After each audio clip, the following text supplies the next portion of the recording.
Welcome everybody to this week's edition of the Compliancy Guys. Today is November 4th, 2021, and we've decided to take today's meeting and make it more publicly accessible for everybody, given the new CMMC 2.0 stuff that came out literally a couple hours ago. In fact, about 3 hours ago. And today's conversation, I'm just going to kind of go over a little bit of some of the highlights here, and then I'd like to kind of have an open discussion about how this will affect us as managed security providers and managed providers as well. And so I will allow everybody, attendees, the opportunity to have just an open discussion and an open conversation. So let me start by sharing what was put out and then was promptly removed. I'm going to share screen. And so go ahead and just give me a little wave if you can see the PDF I have here up on screen. Yep, we can see it. Awesome. Right. So this was posted kind of like late last night, early this morning, and then it was promptly removed from the DoD site. Fortunately, a bunch of us were able to grab a copy before it was deleted. But anyways, since then, literally in the last hour and a half, the DoD site has completely changed around their stance on CMMC and so on and so forth. But I just want to kind of bring a couple of key highlights to this, right? And you've probably seen this on LinkedIn and Facebook and bouncing around and so on and so on and so on. But some of the things that they were talking about as far as changes are concerned is, pursuing the rulemaking, establishing 2.0 of the program, some of the FAR changes, and really as you're starting to get into the meat of it, it is these modifications, which I'm still digesting the actual pieces of what that means, right? So I have them all up here on the screen. Again, open discussion for us to be able to chit chat and kind of talk a little bit through this. Quick highlights: eliminating levels 2 and 4. Well, for those of us that have been following CMMC, level 2 kind of wasn't a thing, and level 4 was never really defined. And most people in conversations were always asking about ML1 into ML, I'm going to close my Slack so that shuts up, and ML4. So I'm sorry, ML3. So now 2 and 4, kind of as suspected, has gone away. No questions, no comments. Looking for engagement amongst all of us so I don't sit here and spend an entire hour chit-chatting. Well, as you pointed out, 2 and 4 weren't that big a deal because if basically everybody was going to 3, and if you're doing 4, we decided you were doing 5 anyway, right? Yeah, that was kind of a stop point along the way. Exactly. Hey, look, we have ADSF and ADSF. We're going to let Brittany in. We're going to let Chris in. Since I don't know who AFD is, they can kind of hang out there unless they want to rename and identify themselves. That would be helpful. So yeah. One of the things I saw go by that was interesting while you were scrolling, it said something about CMMC. Oh, here it is. Eliminating levels 2 and 4 and CMMC unique practices. I'm a little confused by that statement simply because part of CMMC, it kind of rolls up a bunch of other standards. Part of the maturity model was adding some of those other functions on. Do you have any specifics behind what they mean by the unique practices? So that's a really great question. I think as they continue to refine the requirements and continue to put out scoping and guidance documents, we'll start to see some more of what they mean by unique. Like most RMFs, risk management frameworks, some things are like, while they use words like unique, they don't actually define the uniqueness of it, right? And so as compliance experts, we're always like, what the hell do they mean when they don't really define that? So yeah, it'll be interesting to say the least. And okay, what does 0.3 mean? bifurcating it, CMMC level 3 requirements to identify prioritized acquisitions. For those that speak lawyer, Yeah, exactly. right? It's yeah, there's, as I say, there's probably a lot more on the DoD site that they've recently literally just updated within the last hour and a half that, oh, there's some people in here in chat. Hold on, let me see. ADF me is John, as in John Harmon.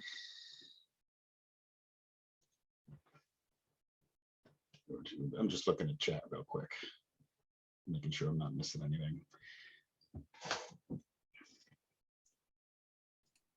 So according to the official site, CMMC 2 for level 3 is literally just all 110 security practices from 171. Yeah, that's kind of like, and again, this came out around 12:30, 1 o'clock, and so we are all starting to digest what's here, what's in the framework, what we need to know, the changes between the two, the leadership. Not only that, but they redesigned the way it looks too. So there isn't a lot of scoping guidance, or at least I haven't been able to dig through a bunch of it yet. The evolution, how we got here, where we're going from, the key features. Let's do this. Yeah. So this is the chart that everybody has kind of been sharing, where those other levels go away, and now we're 1, 2, 3, right? And so kind of as expected, level 3 is pretty much 172, based on 172. It's interesting too that they're still referring to it as CMMC, but there was other talks where they were going to drop the maturity portion. And well, that's kind of the point behind it, though. I mean, you're demonstrating the maturity of your assessment. So you didn't just quickly come out and slap an assessment in because I had to hurry up and be compliant for the government. Right. Showing that you're doing your quarterly reviews or annual reviews, whatever level you're at, and showing updates and progress. Isn't that part of what CMMC is, at least in my understanding? Yeah, the requirement on level 1. So let's backtrack till last November, right? When they kept saying 300,000 contracts, blah, blah, blah, but a vast majority of them will be on level 1, blah, blah, blah. All of them in the original 1.0 model sort of had third-party assessments, right? And you need to be authorized and go through 3 CPAO and then be approved by the AB and all that great stuff, right? Now, fast forward a year later, now it's an annual self-assessment, right? As you can see here, an annual self-assessment, which is basically 171 that we've been doing without somebody actually monitoring that. Now that might change again, but in my 853 work, I do an annual self-assessment, but I do an every 3-year annual ATO, authorization to operate. So this might, as I'm looking at the 2.0 model and digging deeper into it, it might turn into a similar process where every X number of years, regardless of your level, you go through an authorization or an ATO process, but you have annual self-assessments that are reportable. Sorry, that's a mouthful. If I had to guess, that's probably where they will be going with this. Level 2, 3 CPAO, number 3, obviously a little bit more government-led assessments, so on and so on and so on.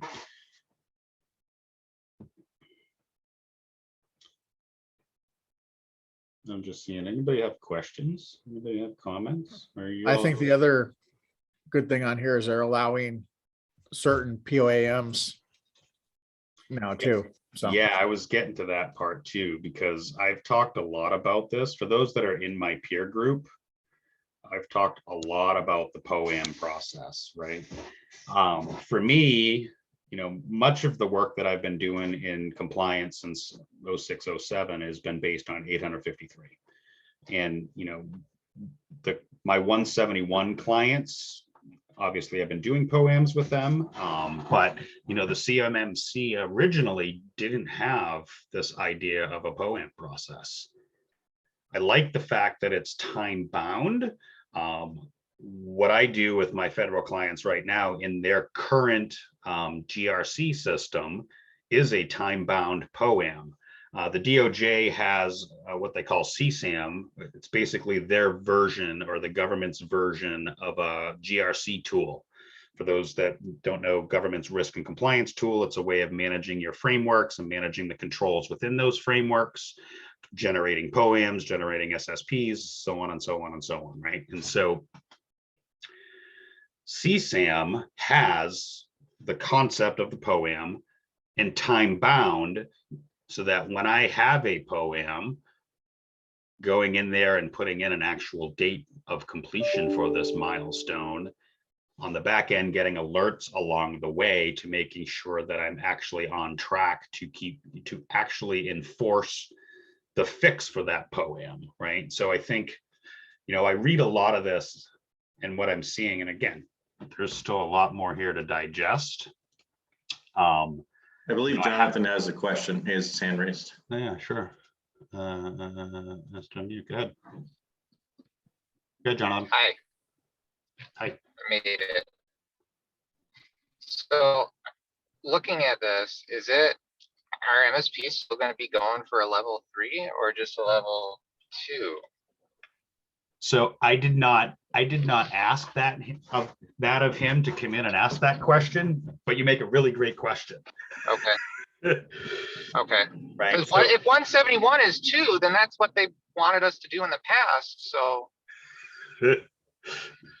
yeah. So you're making really great questions and really great points, right? And kudos for reading my mind. And I'm gonna get to this in a few minutes, right? I just kind of wanted to go over some of the key features, and then how does that affect us? Okay. Obviously, I'm cognizant of everybody's time, and we have about 35 to 40 minutes here, so I want to be cognizant of everybody's time. But I want to spend a few minutes on what has changed, a tiered model, assessment required, implementations, blah blah blah blah blah, the evolution, and so.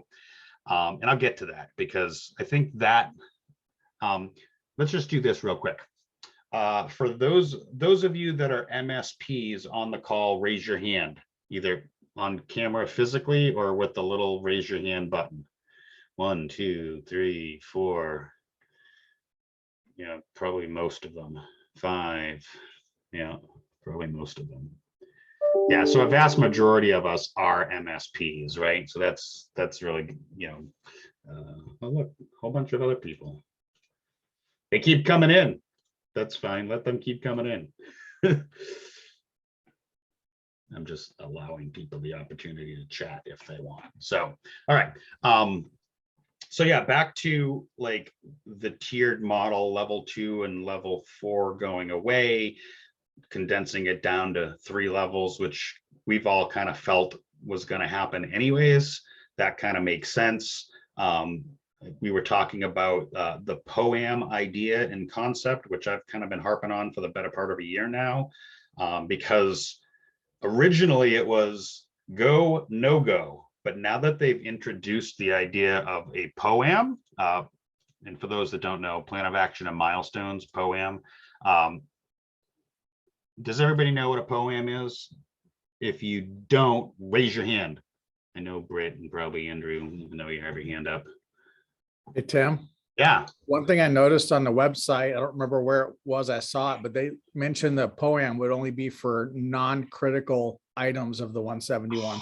You're stealing my thunder. But yes, absolutely, right? And so first and foremost, having the ability to have a POAM and a time-bound and enforceable POAM, those are some pretty key words, right? Time-bound and enforceable.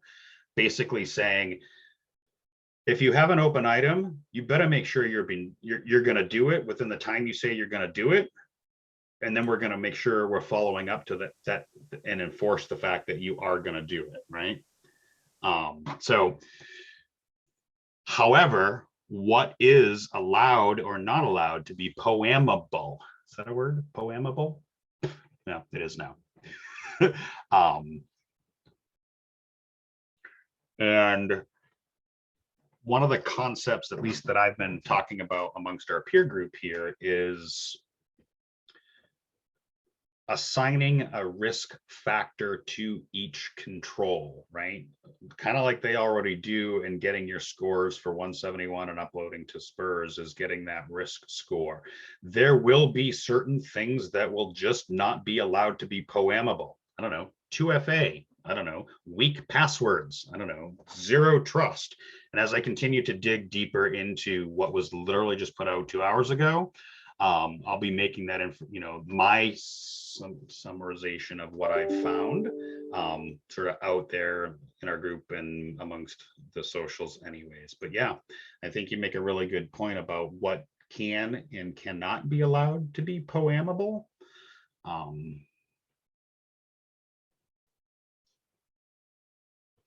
How much will it cost? That was going to be the next one, right? Everybody talks about cost. Currently, the department will publish cost analysis, right? Because we've been talking a lot about what is this going to cost our clients? What is it going to cost us?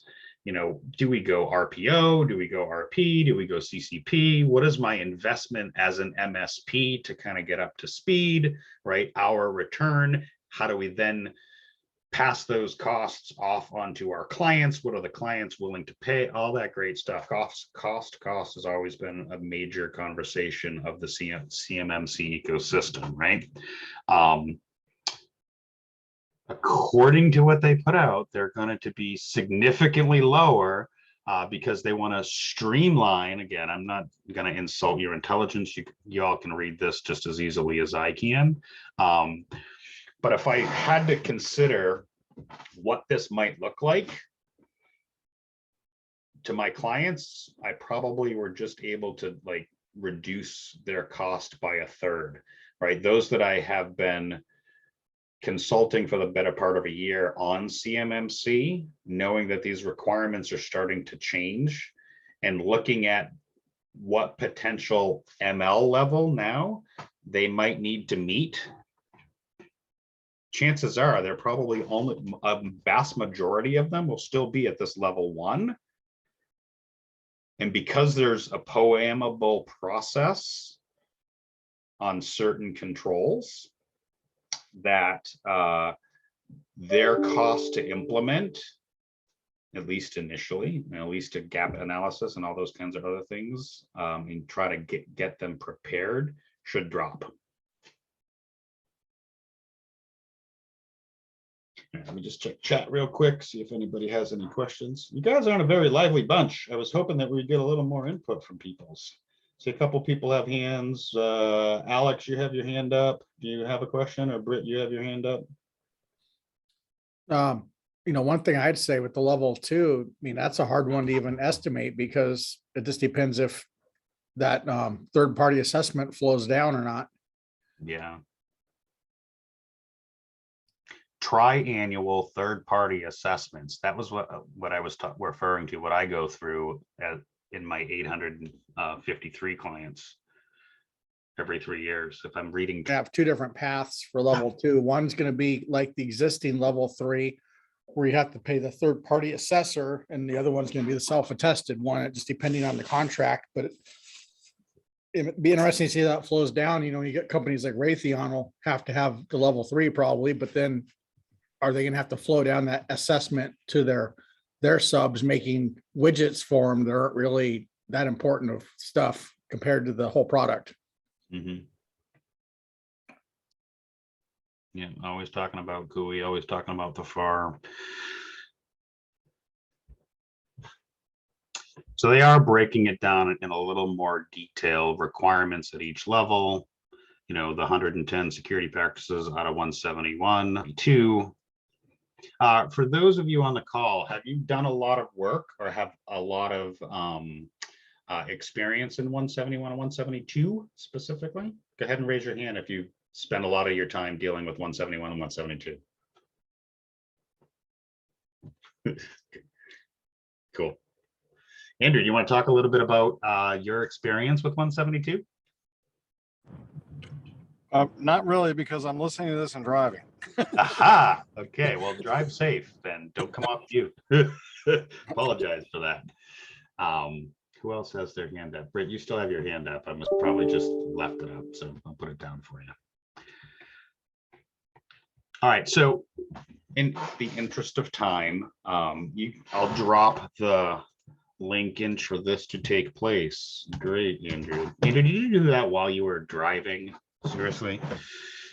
Yeah, well, stop it. As far as I know, and again, I've been digging through this trying to figure out the timeline. I think it's like today, like now, because Yo, R2D2, Darth Vader, and the rest of them. Wow, that was a mouthful. So on today's call with this morning, there were a bunch of us on Discord kind of chatting about RPO. Well, RPO might still have some weight. RP probably won't. In and of itself, you know, I think the verdict still, have they made an update? Yeah, so there's the press release.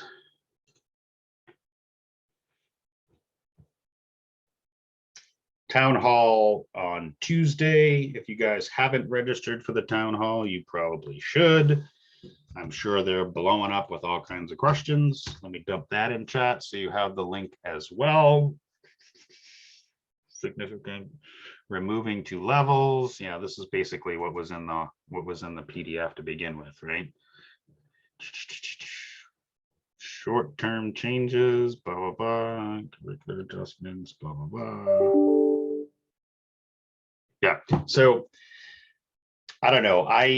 I think like a lot of us MSPs, I think back in like last November, we all jumped on the bandwagon, got our RP, got our RPO, got ourselves, you know, listed and so on and so forth, took the horrible training that was available, you know, got our badges of honor and probably went nowhere from there. I know as far as, you know, I know a couple of my MSP peers were actually able to get some contract work, which is good. So their ROI turned out really well, but it was because they already had existing relationships that saw CMMC as, holy crap, we got to do something. Let's start to do it now.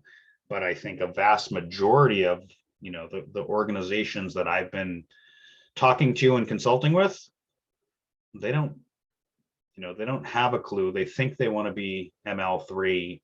They're not really sure. And well, now we have a little bit more clarity on should they, shouldn't be, where they're going to be, where they're not going to be. Let's see, anybody else over here in chat? Okay, there's Steve. Welcome, Steve. Thinking of these new changes that hit today. I actually just joined your webinar, so I didn't hear about everything, and I haven't gone and reviewed it. I've been busy on a customer site, but yeah. So basically, you know, streamlining the process, removing levels 2 and 4, allowing for a POAM process, time-bound enforceable, allowing for some waiver process, which I think is interesting as well. Development of a selective time-bound waiver process, if needed and approved. So that is basically a way out for some of them. And, you know, time-bound, is it a week, a year, 10 years? Like, waivers are an interesting concept as well. I wonder if they're going to, in that waiver process, loop in the Department of Defense CIO office, like they do right now for the NIST 800-171 process. Correct, right. So, and you know, everybody's made a bunch of different points that kind of all come back to, it's always been 171. It's always going to be 171. Maybe we'll have some enhancements to 171. Maybe we'll have some enhancements to the process and approval and certification. we'll have some POAM process approval and waiver approval, and the ability to, possibly opt out of certain individual unique controls based on risk factors. Yeah, I think that's the big word of the day is, oh, now we have a little bit more guidance on 171 and 172. Yeah, that is exactly my read as well. And I figured I think it was just a matter of time before they did away with 2 and 4, because they were always intermediate steps, and no one was going to waste their time on 2 and 4. No one was going to do it. And so why did they even have it to begin with? 1, 3, 5, going, that's going to be interesting, because it's going to change some of our statements of work. That'll be okay. The other side of it is, I hope they come out with, now that we have a little bit of more guidance, I hope that they come out with a little bit more training, from the LPT perspective, right? The licensed professional trainer perspective. Yeah. Well, my opinion on the training. Hopefully their training actually improves. The training we got was awful. Yeah, awful. Awful. Yeah. So the department intends to allow companies to receive awards with POAMs in place. Like, there's no definition in a bunch of this stuff. So I would imagine, okay, we made a rule, we kind of need to put some stuff out there, and then the exact details of how this is all going to work and flesh out will come in the coming weeks. Because clearly defined timeline, because this is just all fluff, right? This is just all fluff. There's no what is the POAM process? What's allowed, what's not allowed? What can be, hey, do I have to roll out PIV cards and a third factor authentication to all of them? Or, can I just get away with, Google Auth or Microsoft Authenticator, right? The gory nuanced details, implementation, there isn't a whole crap load of stuff yet. I would imagine that it's going to be coming. There was a lot of discussion on Discord this morning, and into this afternoon about these FAR rules. There's certainly detailed, and these things kind of have been around for a while, right? And so there hasn't been a lot of changes that I've yet to see. Blah blah blah.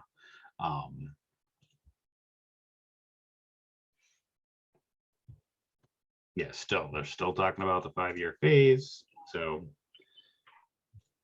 and the FAR, in terms of the FAR rules, all of the contracts that I've been dealing with for my clients, every one of them still has the NIST requirement. None of them have been renewed with the ML, with any maturity level CMMC requirements. It's all still NIST stuff, right? So yeah. Until the contract language changes, this is a project to work toward for your clients, but keeping your focus on 171 and the clarity around 171 is going to be key for a lot of MSPs. Mm-hmm. Yeah, there's a little bit more info on the FAQ, but still nothing of great depth, right? I'm still seeing a lot of, hey, we're 171, 172, 2.0 or 3.0, or in this case 12.0, right? And all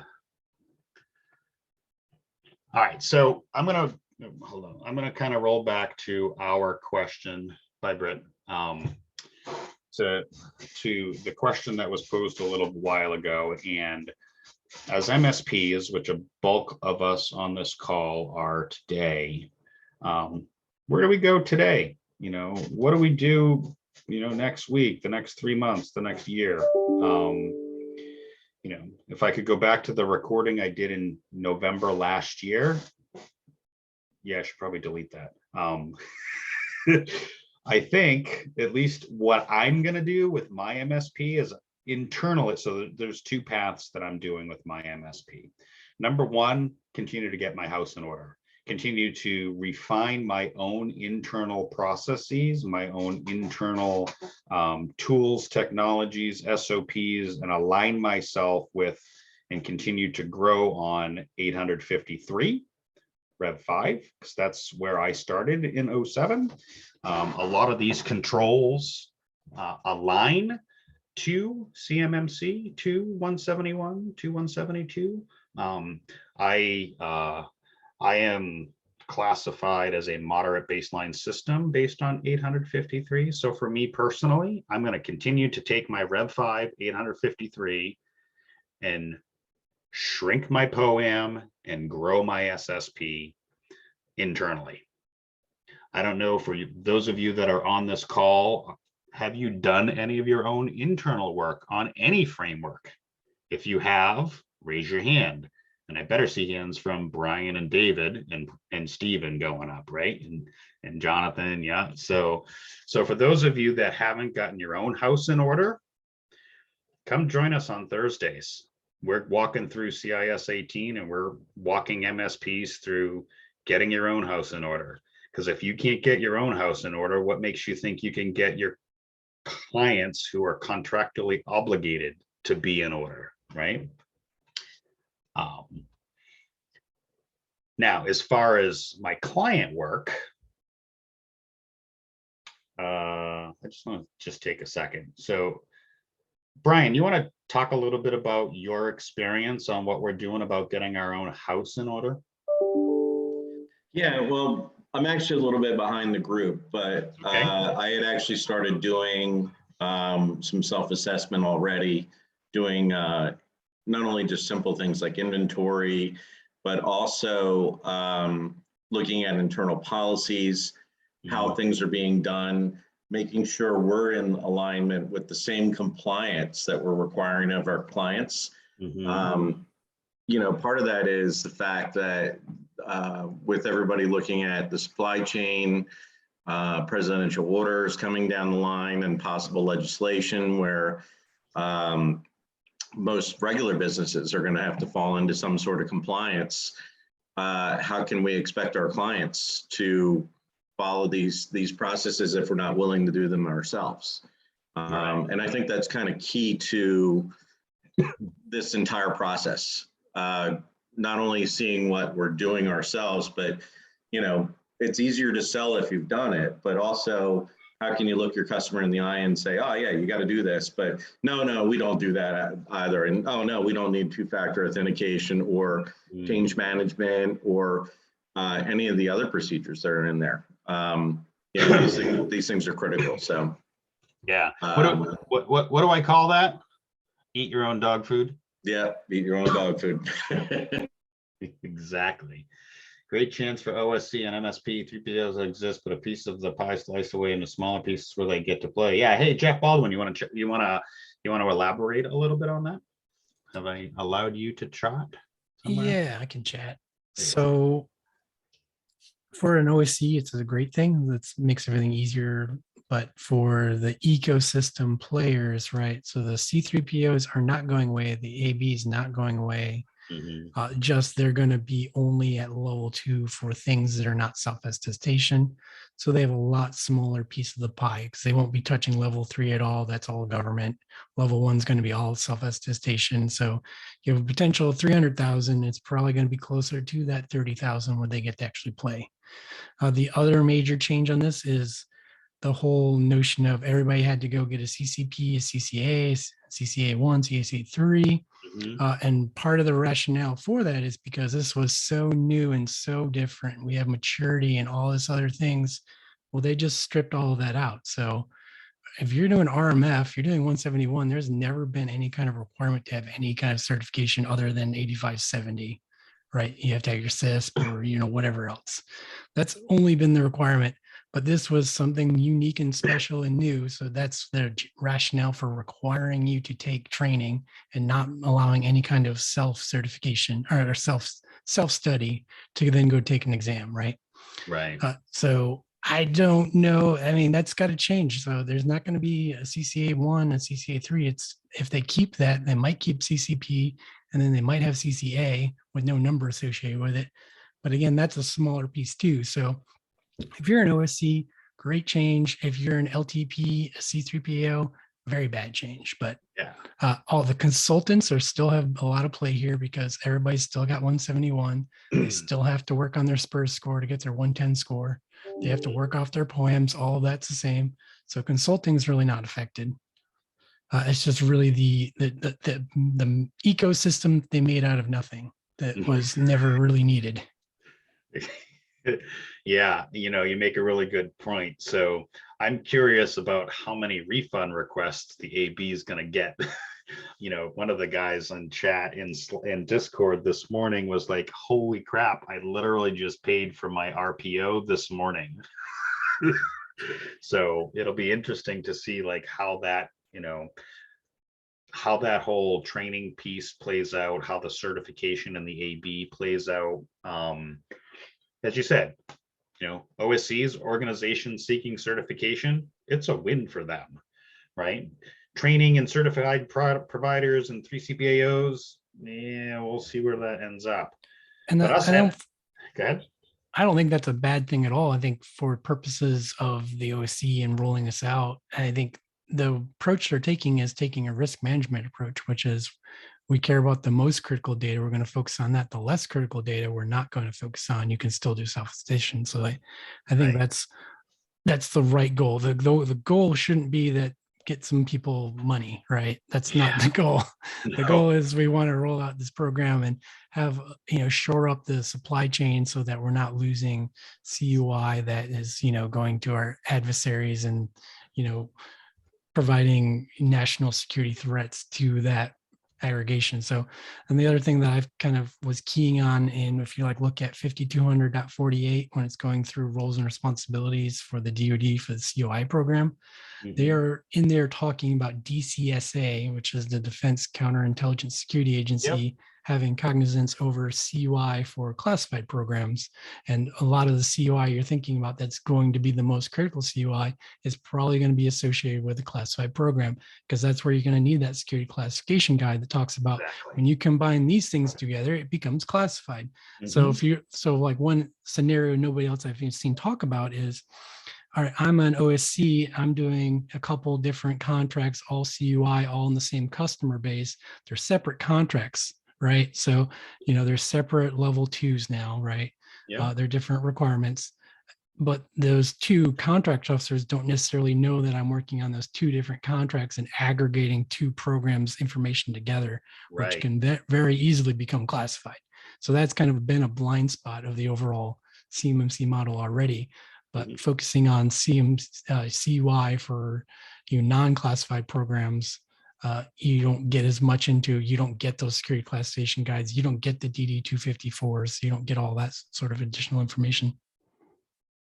Yeah, and again, you make really good points on, it's one thing if I have a blueprint of a lug nut, right? And I'm, Joe manufacturer, and all I do is make lug nuts, and I might have a blueprint of a lug nut. But if that manufacturing company also on a separate contract has the blueprints for the wheel and the blueprints for the brakes and like cumulatively, now you have, I hate to say one eggs in a basket, but now you have the makings of, hey, there's significant CUI in this OSC that, as you said, could be then as classified information, right?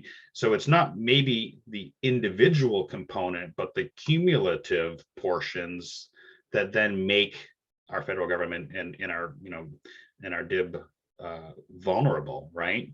So not necessarily the lug nut maker that only does one portion, but if their whole company has all of this information, yeah, I think it, it does make them more vulnerable. It, as you said, taking a risk-based approach with the guy making the lug nut probably doesn't have a lot of risk. But if that guy making the lug nut was also making 47,000 other things and had all that information as part of his systems, yeah, that's a much higher risk, right? To kind of use that analogy. Do you think that that's a kind of an accurate analogy, Jeff? Yeah, and it's a tricky one too, because that's a total blind spot. It So is. they're not, so when you're awarding a contractor looking, you're saying, all right, do you have your, say we're in 70, 21 days and there's a contract requirement. It says you have your level 3. And my program, my specific program has had its, risk adjudication. And it says, all right, you can self-attest to this, or I need a CMC certificate, but that's not looking at the aggregate risk posture of that organization. Right. That's like doing a true third-party risk assessment versus a CMMC. Do you have a certificate risk assessment, right? Right. Those are two separate things. And from my research that I've seen is that the non-government organizations are actually probably doing supply chain risk management better than the government is. Is that kind of normal though, isn't it? It could be because, they don't have the same bureaucratic processes that take a little bit of while, and they don't have the same empire building. And this is my silo and you can't touch it. They're like, we don't have silos. We don't have things to break down. We have a problem that we want to solve. So that's kind of the advantage of private sector anyways. Right. And that's kind of an innovation of CMMC, which was they wouldn't be able to scale for performing all those assessments. So by introducing, this construct of C3POs, that's one way that they could have scaled up. My thing that I would have recommended was make an IDIQ contract, and anybody that wanted to be on that IDIQ contract can apply to be on it and get awarded. And then you're essentially a 3PO at that point. Not really, but you're an assessment organization on an IDIQ contract that's run through the DoD. And then you take that construct and you have the government people become the team leads, and then field out those teams with people on those that's on the contract on the IDIQ. So anytime there's an open billet to be on the assessment team, anybody that's on the IDIQ can nominate a candidate, and then the government selects that candidate, and then they build out their contractor teams that way, and they're each led by a government person as the team lead. And then they can charge money through that, and it's self-funding, and it can scale as much up and down as needed. And you don't have the whole ISO accreditations, you don't have the AB, you don't have any of that, because it's all housed within the DoD itself, and they're the actual risk adjudication authority that's handling everything. They're just staffing up with consultant like staff like access for contractors that are part of contractor assessment teams that are led by government people. That's how I would have managed it if I was the one in charge of this whole program 2.5 years ago. Yeah. If only, right? In hindsight. So let me just look. So we have got about 5 or 6 minutes left. And Jeff, I really appreciate the insight. That's been pretty helpful. I think we're probably going to end up having a few more of these sessions. You're probably going to see some from Jacob and others around the ecosystem, probably being pretty vocal about the changes. So does anybody have any 1 or 2 pressing questions that we might not have answered already, that we might be able to answer in less than 5 or 10 minutes? No?